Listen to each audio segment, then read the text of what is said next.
देश की सबसे बड़ी मेडिकल परीक्षा और अब सबसे बड़ा सवाल, क्या मेहनत हार गई है और सिस्टम जीत गया है या फिर सिस्टम ही फेल हो गया। नमस्कार दोस्तों, आप देख रहे हैं द खटक। मैं हूं आपके साथ कशिश। आज की सबसे बड़ी खबर नीट यूजी 2026 से जुड़ी है। नेशनल टेस्टिंग एजेंसी यानी एनटीए ने 3 मई को हुई नीट परीक्षा को रद्द कर दिया है। जी हां, लाखों छात्रों की मेहनत, महीनों की तैयारी अब फिर से परीक्षा के तनाव में बदल चुकी है। लेकिन सवाल ये है कि आखिर ऐसा क्या हुआ कि देश की सबसे बड़ी मेडिकल एंट्रेंस परीक्षा को दोबारा कराने का फैसला लेना पड़ा।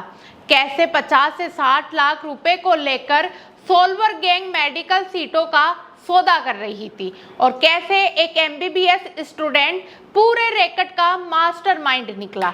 चलिए पूरी कहानी शुरू से बताते हैं। दरअसल मामला बिहार के नालंदा से शुरू होता है। 2 मई की रात पावापुरी थाना पुलिस वाहन चेकिंग कर रही थी, तभी 2 लग्जरी गाड़ियां पुलिस को देखकर भागने लगी। पुलिस को शक हुआ, पीछा किया गया और फिर जो खुलासा हुआ उसने पूरे देश को हिला कर रख दिया। स्कॉर्पियो और ब्रेजा गाड़ी से 3 लोगों को गिरफ्तार किया गया। इनमें सबसे बड़ा नाम था विम्स मेडिकल कॉलेज का MBBS second year student Awadhesh Kumar. जब पुलिस ने गाड़ी की तलाशी ली तो डैशबोर्ड के नीचे से नोटों की गड्डियां मिली। लेकिन असली सनसनी तब मची जब मोबाइल फोन चेक किए गए। फोन में क्या मिला? नीट के एडमिट कार्ड, अभ्यर्थियों के चैट्स, पैसों के लेन देन के सबूत और परीक्षा में सोल्वर बैठाने की पूरी प्लानिंग।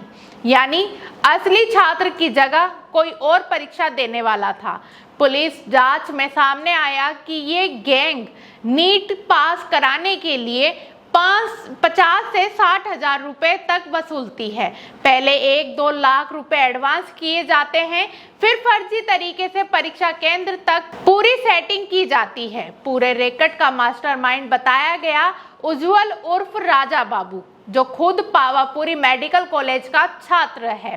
चौंकाने वाली बात यह है कि उस पर पहले से सीबीआई के केस दर्ज बताए जा रहे हैं। हालांकि फिलहाल वो फरार है। इसके बाद पुलिस ने मुजफ्फरपुर, औरंगाबाद, जुमई समेत कई जिलों में छापेमारी की।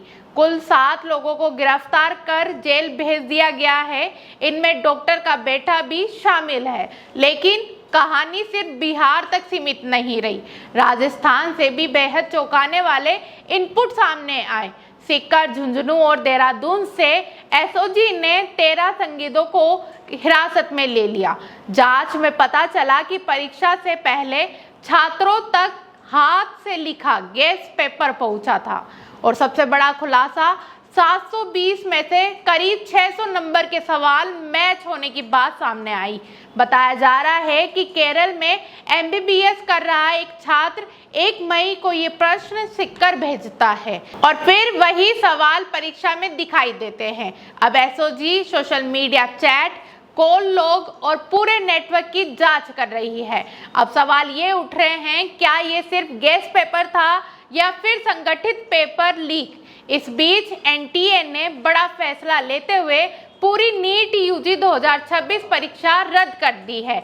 एजेंसी का कहना है कि 8 मई से केंद्रीय एजेंसियां जांच कर रही थी और जांच रिपोर्ट के बाद सरकार की मंजूरी से परीक्षा रद्द की गई है। अब दोबारा परीक्षा होगी, नई तारीख जल्द घोषित की जाएगी। हालांकि छात्रों का दोबारा रजिस्ट्रेशन नहीं करना होगा, पुराने परीक्षा केंद्र ही रहेंगे और फीस भी वापस दी जाएगी। लेकिन यहाँ सबसे बड़ा सवाल, क्या हर साल मेहनती छात्रों का भविष्य इसी तरह दांव पर लगता रहेगा? 2026 में भी पेपर लीक के आरोप लगे थे, तब भी बिहार और झारखंड से गिरफ्तारी हुई थी। लेकिन इस बार मामला और बड़ा नजर आ रहा है, क्योंकि ये सिर्फ पेपर लीक का शक नहीं बल्कि मेडिकल सीटों की खुली डील का आरोप है। देश भर के लाखों छात्र अब सिर्फ एक जवाब चाहते हैं, क्या इस बार दोषियों पर सच में कड़ी कार्रवाई होगी